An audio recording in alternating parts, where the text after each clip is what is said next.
जीवन का निष्कर्ष भगवान की कथा है। किसकी कथा है?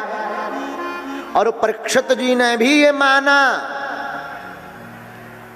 7 दिन में मरने का श्राप मिला तो गंगा जी के किनारे आ गए। बड़े बड़े अमलात्मा विमलात्मा महात्मा दौड़े दौड़े चले आए। राजन क्या हुआ? अरे महाराज, हमको 7 दिन में तक्षक नामक नाग के काटने से मृत्यु हो जाएगी, ऐसा श्राप मिला। अब आप बताओ क्या उपाय करें कि मोक्ष मिल जाए? मरना तो है पर मोक्ष मिल जाए। तो किसी ने कहा यज्ञ करो, किसी ने कहा दान करो, किसी ने कहा पुण्य करो, किसी ने कहा भगवान नाम का स्मरण करो, पर एक मत नहीं हुआ। अब कैसे काम चले? एक मत बिना बने कैसे काम चले? उसी समय व्यास नंदन भगवान श्री सुखदेव जी महाराज 16 वर्ष की 16 वर्ष की अवस्था, दिव्य रूप, वो प्यारा चंदा सा चेहरा, एकदम लटे लटक रही, वह तेज, बड़े बड़े महात्मा सुखदेव जी के आभा मंडल को देखकर खड़े होकर के स्वागत करने लगे। परमहंस श्री सुखदेव जी महाराज उपस्थित हो गए। बोलो सुखदेव भगवान की। दंडवत प्रणाम किया परीक्षित जी ने, और प्रणाम करके पहले ही प्रश्न ठोक दिया, महाराज आप बताओ क्या सुनना चाहिए, क्या नहीं सुनना चाहिए, क्या कर्तव्य है और क्या अकर्तव्य है, कौन भजनीय है, किसका भजन करना चाहिए? महाराज हम जीव हैं, आप बताइए जिसकी मृत्यु निश्चित हो गई उस व्यक्ति को क्या करना चाहिए? म्रियमाणस्य किम कर्तव्यम, मरणासन्न प्राणी का धर्म क्या है? महाराज आप बताइए, जिस जीव की 7वें दिन मृत्यु निश्चित हो गई हो, 7 दिन के अंदर जिसको मरना हो, उसको क्या करना चाहिए? ये सभी प्रश्न सुखदेव जी से राजा परीक्षित जी ने अपने लिए भर नहीं पूछे, सबके लिए।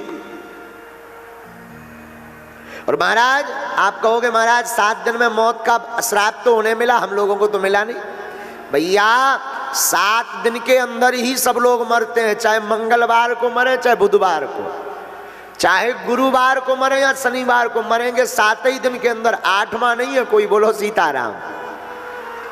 तो ये सबका प्रश्न है।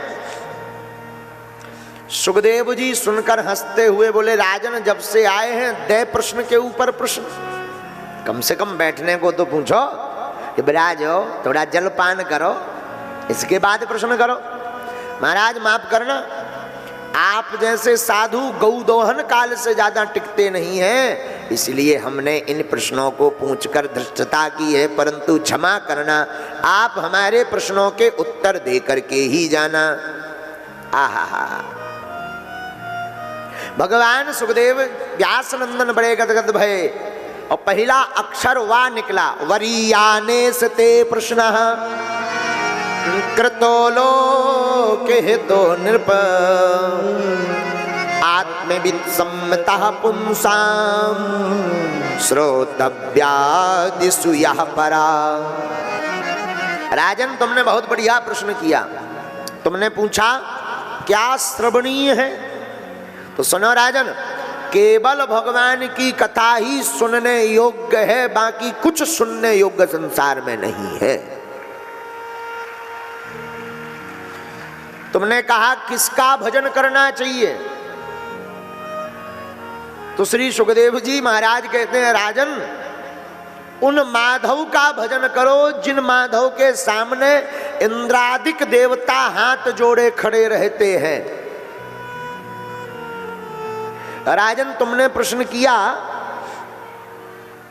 म्रियमाणस्य किम कर्तव्यम, मरणासन्न प्राणी का धर्म क्या है? तो राजन मरना सबको है और मरने वाले प्रत्येक प्राणी का कर्तव्य है माता पिता गुरु की सेवा करके नर में ही नारायण देखकर भगवान को पाने का संकल्प जिसके अंदर हो, यही जीव का कर्तव्य है। लेकिन यहां जमाने में उल्टा ही है। हम लोग केवल अपनी भर सोचते हैं, बगल वाले का चाहे जो हो जाए। बोलो सीताराम।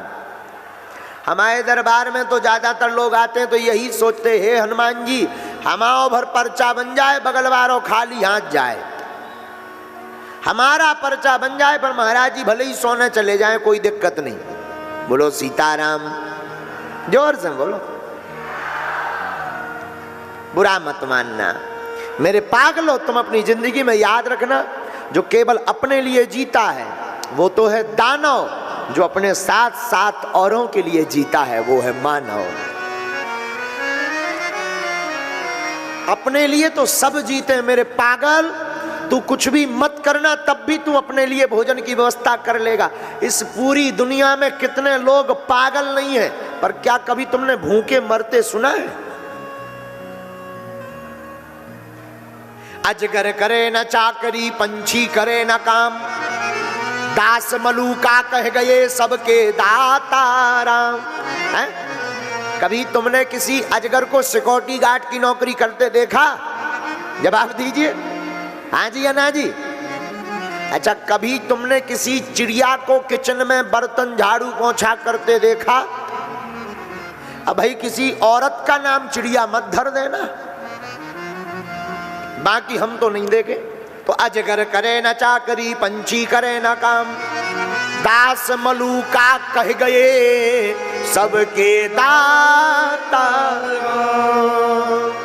सबके दाता राम जी हैं। कौन है? बोलो, राम जी हैं। तो जब दंत न थे तब दूध दिए, अब दंत भये तो को अन्न भी दे हैं। जल में थल में पशु पक्षन में सबकी सुध लेत सो तेरी भी ले हैं। जान को देत अजान को देत जहान को देत सो तो को भी दे हैं। और रे मन मूरख सोच करे क्यों, सोच करे कछु हाथ न आए हैं, सोच करे है? जब दांत नहीं थे तब माँ के स्तनों में दूध भगवान ने दिया। अब दांत हो गए तो भगवान भूखा नहीं सुलाएंगे, जगाएंगे भूखा। भगवान भूखे सुलाते नहीं, जगाते हैं। बोलो सीताराम। और मानव का कोई धर्म नहीं है। एक बात हम बहुत गंभीरता पूर्वक तुम्हें निवेदन कर दें, मेरे पागलो, तुम नर सेवा करना तो मुख देखकर मत करना, ये हमारा ये पराया। बहुत से लोग हमसे कहते गुरुजी हमारा तो जीवन परोपकार में ही चला गया। भाई चाचा मामा फुआ इनके लिए ही पूरी जिंदगी में सब कुछ लुटा दिया। ये परोपकार नहीं है भाई साहब, ये तुम्हारा कर्तव्य है। परोपकारी व्यक्ति तो वो है जो पहचानता ना हो, धन्यवाद सुनने की भी अपेक्षा ना हो, ऐसे व्यक्ति का सहयोग कर दिया जाए, उस व्यक्ति को परोपकारी कहा जाता है। और आजकल परोपकार भी फोटो खिंचवा के किया जाता है। हम देख रहे अखबार में एक बार न्यूज छपी, 6 जने एक केला पकड़े थे, एक मरीज बांट रहे थे। 6 जने एक केला। हमने कहा इस मरीज को तो वैसे ही हार्ट अटैक आ गया होगा। 6 आदमी एक केला और मरीज को बांट रहे थे। बोलो सीताराम। और उसमें लिख रहे थे, पता है अखबार में लिखा था, आज हॉस्पिटल जाकर मरीजों को फल का वितरण किया। इसे परोपकार नहीं कहेंगे, इसे फोटो सेशन कहेंगे। क्या कहेंगे? Photo session.